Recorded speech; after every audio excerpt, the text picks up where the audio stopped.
利嘉閣 Ivan 啊，大家好，今日嚟到呢個有一城一個九龍塘嘅地方，佢呢個 C1 出係由7點去到夜晚夜晚凌晨12點嘅。咁呢個地方就係九龍塘嘅地鐵站啦，係啦。今日就實測下咧，如果由呢個九龍塘嘅地鐵站行去新世界嘅奧運，大概用幾耐時間？咁我哋實測下，同埋沿路睇下有咩風景同埋景觀咁樣啦。係啦，九龍塘站啦，呢度就係九龍塘站。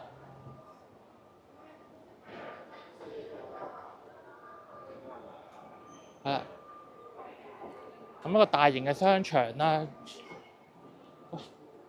係一個大型商場。咁樓盤而家係有109伙，咁嚟緊6月4號就有大約50零伙攞出嚟賣啦，咁係以招標形式去放售嘅。咁而家個銷情都理想，以我所知，大約已經有40支標咧係入咗噶啦。而呢40標肯定好大機會，如果唔撻訂嘅話咧，基本上都一定走得噶啦。咁我哋沿住呢個九龍塘咧入到嚟又一城商場咧，咁最近呢個屋苑嘅地鐵站嘅出口就係 C1 出口啦。咁沿住商場咧搭咗2條電梯，再行條樓梯咧，就會出到去翻地面噶啦。好，咁而家出出翻嚟地面呢度啦。好，就喺度。咁又一城得一個學區房啦。咁其實有呢個規劃叫做南金融北創科啦。咁嚟到呢度一出咧，就會見到呢個生產力促進局嗰個大樓嘅咁一個叫做北創科呢樣嘢，食到呢個概念。咁同埋喺九龍塘咧，去呢個生活圈20分鐘都去到中環啊咁上下嘅，即係呢個南金融同北創科嚟講，佢都係一個唔錯嘅選擇啦，有一城。咁同埋講緊都少一個發展嘅。咁你見到好多學生放學嘅時候，依家幾點？依家大約3點零鐘，係啦，好多學生咧，係個學生嘅時段好。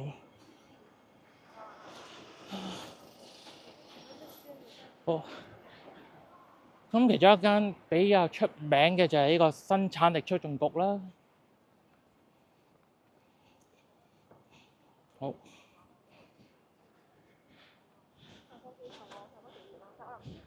係啦，有呢個生產力促進局同埋創新中心啦。咁呢個都係有一村嘅地標啦。咁有一城一個大商場就唔使講啦，大家如果嚟過就有溜冰場啊、戲院啊，同埋最出名嘅 Apple Store 啦咁樣啦。咁生產力促進局就比較係 for 呢一啲搞 seminar 啊，或者一啲教學嘅。咁有唔同嘅機構會租用嗰個生產力促進局去做一啲科研嘅教學嘅中心啦。咁喺呢個生產力促進局嘅另一邊咧，就係叫做有一村咁嘅咁一個大型屋苑啦，都係低密度，大約10層樓高嘅。咁另外一邊就係有一村花園啦。咁呢條路就叫達之路啦，都係食翻呢個北創科呢個概念啦。過條馬路先，係啦。好攰。咁而家去到沿住達之路咧，就可以去到新世界奧運嗰個地方噶啦。咁沿途咧係好少呢個交通燈位。咁呢個花園城市咧就比較唔會話好多車出入啦。就算有巴士都唔係雙層巴士，都係單層巴士嘅。咁主要交通工具都係go to go by foot 咁啦，by bus啊咁樣，可以行路返學咁樣啦。咁左手邊就係有一村花園，右邊就有一居啦，係啦，有一居嘅。咁沿住呢條直路都係冇斑馬線咁樣嘅。咁住呢度就係一個住宅區啦，同埋一個喺住宅同學校咁會梅花間竹咁樣啦，咁一個學區房嘅社區嚟嘅。咁係步行翻到學校啦，同埋附近咧，除咗又一城呢個商場之外咧，就冇其他商場啦。咁其實如果小朋友嚟呢度讀書咧，就冇乜話街邊嘅引誘啦。咁總之翻學放學，即係讀中學嘅時候已經可以自行翻學嘅話咧，咁就冇乜引誘啦。咁樣係啦。咁不過都研究緊會唔會話小朋友對手機嗰樣嘢啦。咁其實小朋友玩手遊都好正常嘅。咁我哋啲後生80後、90後都係以前中意喺街蒲街，有啲鋪頭會好容易好多街邊引誘咁樣嘅。咁所以其實如果呢度純粹就係一個學區房，淨係得住宅同埋一啲學校嘅話咧，咁就對小朋友嗰個心智嘅發展咧，都會係幾好嘅，因為唔會有太多機鋪之類咁嘅嘢。咁去翻商場其實都係好正規咁啦，有啲書店啦，以前有間叫做咁商場入邊有好多都係買啲名牌子嘢咁有餐廳麥當勞咁樣。咁附近係啦，行咗一段時間啦，大約條片行咗6分鐘到啦。即係一路行一路講，就其實都唔會話行得好急嘅。咁大約嚟到呢個位一條直路啦，咁係啦，行咗一條直路嘅。咁轉個彎再行多一條巷仔咧，就去到玫瑰街嗰個位置啦。同埋我想講下呢條叫桂麗路啦。你會見到其實佢咧係海拔係會低咗少少嘅，佢去到嗰個位咧係會係斜路落咗去大約2層樓咁嘅。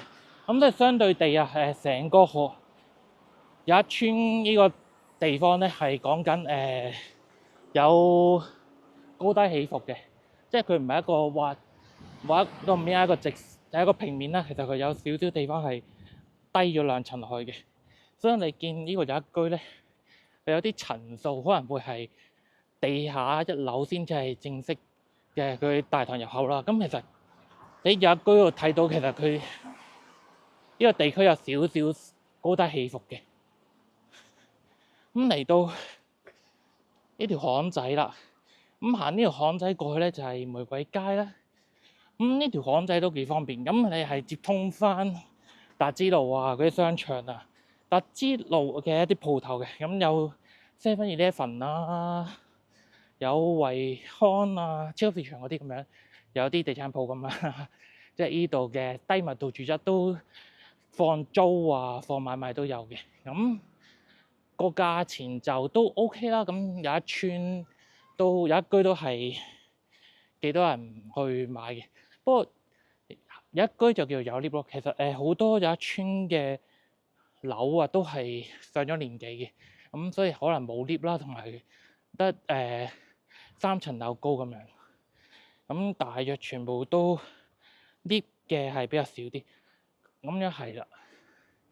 咁沿住呢條路行，但係而家8分幾鐘啦，咁樣行到過去慢行就大概10分鐘，就去到呢個玫瑰街嘅新世界一個項目叫做奧運啦。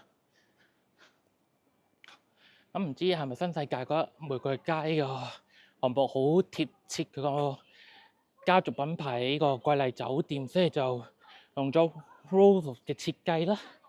咁佢個設計師叫 Lila Wu 啦，咁樣就係負責成個瑰麗酒店嘅包裝同埋設計嘅。咁你去到鰂魚涌嘅示範單位，你會見到佢嗰啲個人簡介同埋工作室係點樣啦。咁講翻佢就會應用咗成個屋苑嘅會所設計都係種瑰麗酒店啦。